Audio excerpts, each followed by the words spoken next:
to do is we have Tom Cadden to come up so he can introduce Grant. Yeah, we have the special privilege of having Grant McComie here tonight. I've known Grant way back when. This has been back in the late 1980s, early 1990s. We were fishing out on Columbia or in Tillamook Bay in South Channel. And this cameraman got in my boat, and so when I show a film on my guiding service stuff and it's fishing, I use part of this film that he sent me. But it's a great pleasure to have Grant here tonight. I've been working with him for about a year or so, and I can remember when I was president way back when we were meeting out the BLM building. Grant came to our meeting, and that's the only time he's been down in Salem ever. So I was fortunate enough to get him here tonight. He travels a lot. He travels all over Oregon doing these stories and whatnot you're going to see tonight. So, Grant, it's my pleasure to welcome you to Salem chapter. Thank you.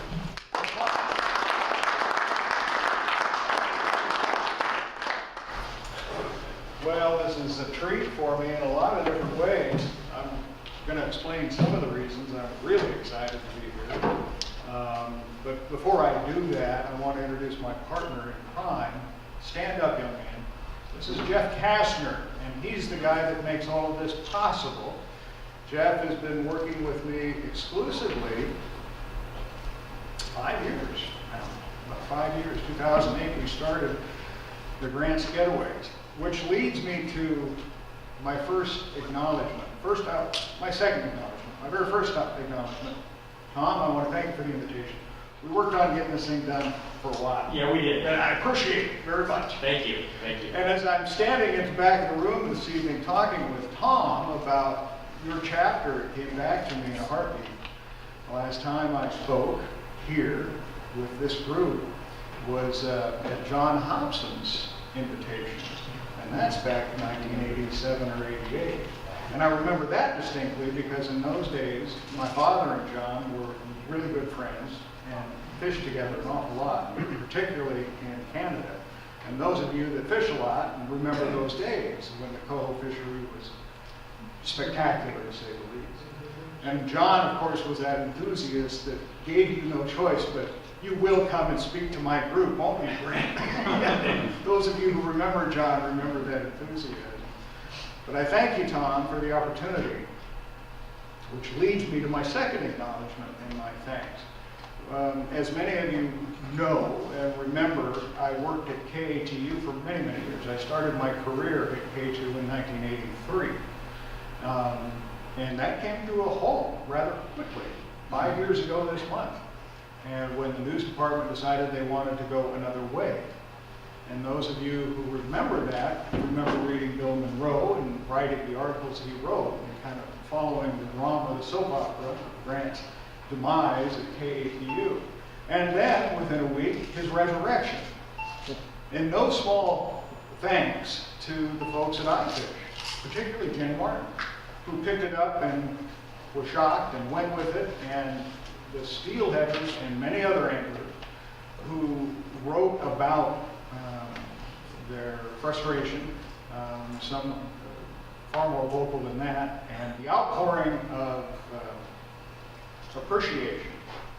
I work in a business where it's pretty much a one-way street.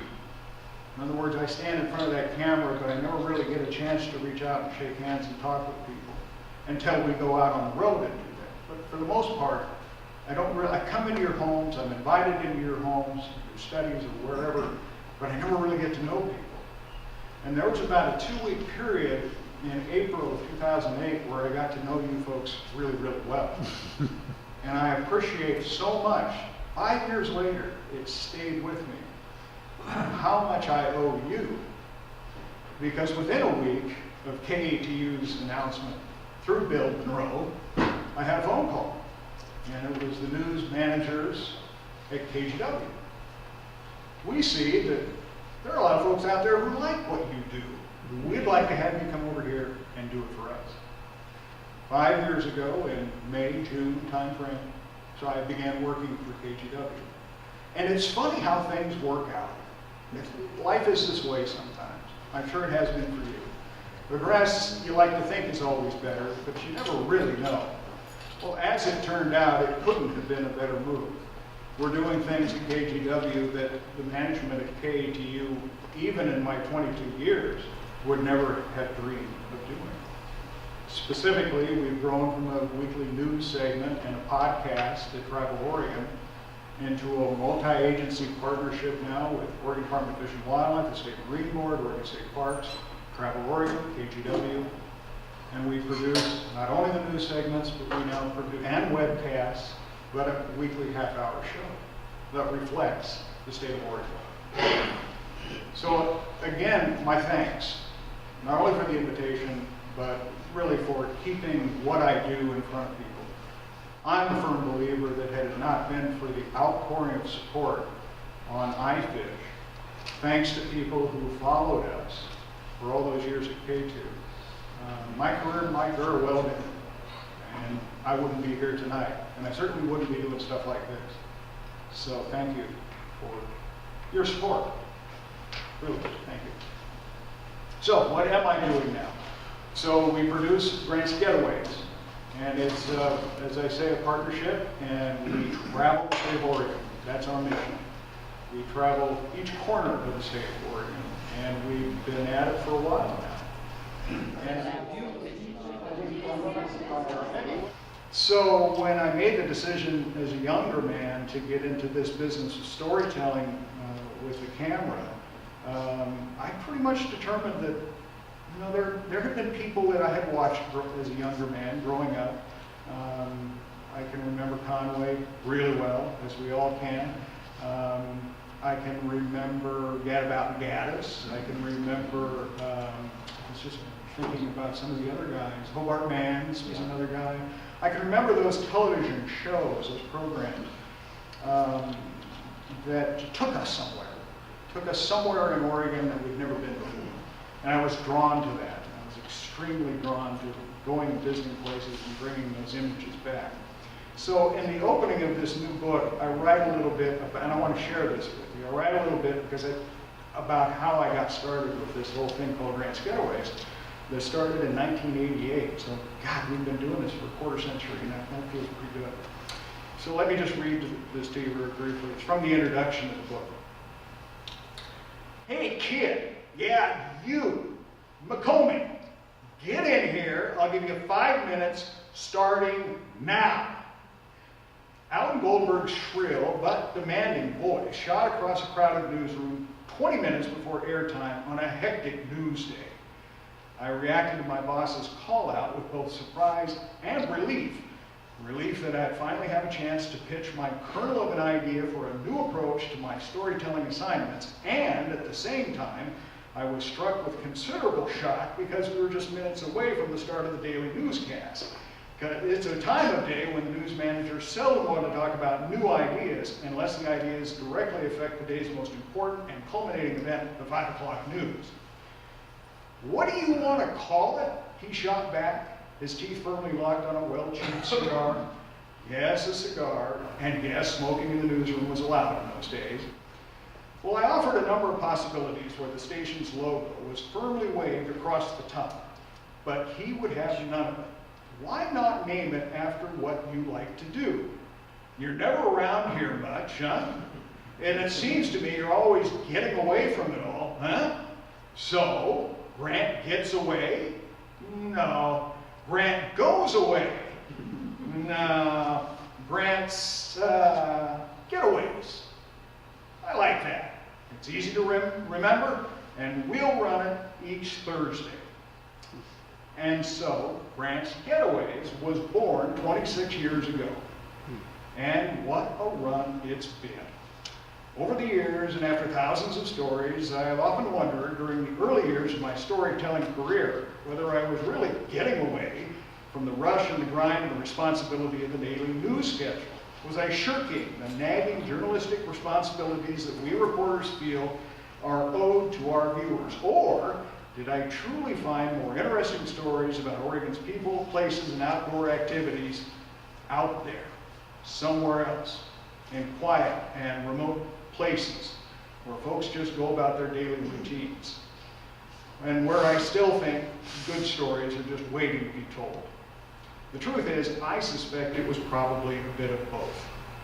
It has always been my hope that Grant's Getaways makes people smile, or even swell a bit with pride for all that there is in this part of the world. I also hope that viewers learn something about Oregon that they didn't know before. For gosh sakes, we live here. If you don't go searching for those singular moments which set Oregon apart from just about everywhere else, you've wasted your time. I have described many times how we work to show off Oregon in our programs. My partners and I have paddled, soared, hiked, biked, climbed, flown, dived, swum, crawled, and yes, driven tens of thousands of miles in trucks, jeeps, vans, motorcycles, and inside buses and RVs across a region reaching east of the Snake River and south through the Siskiyous. For the most part, my story assignments have put me face to face with interesting characters, intriguing destinations, and a menagerie of wildlife from eagles to whales, salmon to elk, and even cave-dwelling bats. Most of us rarely see such a wide array of critters and only dream about such wild adventures. Mine has been a dream job, akin to a year-round Adventures 101, where class is always in session and the homework chronicles spectacular places and amazing activities. So, I wanted to share that with you because I think it in some respects really speaks not only to the practical beginnings of how it got started, but also to the passion that still rests inside of me. Well, thank you very much. I appreciate the opportunity once again. Thank you for your support, and thanks for inviting me down, Tom. Appreciate You bet. Great. Hey. Thank you.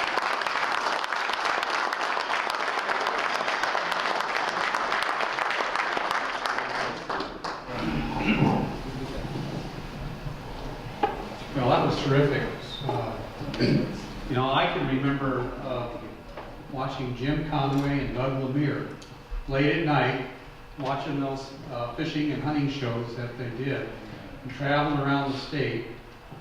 And Grant, you're in good company. And I think you've, because of the technology and the interesting twist on adding new storylines into the activity, that you're among those that are going to be cataloged, just like I remember Jim Conway and Doug Lemire, Gadabout Gaddis.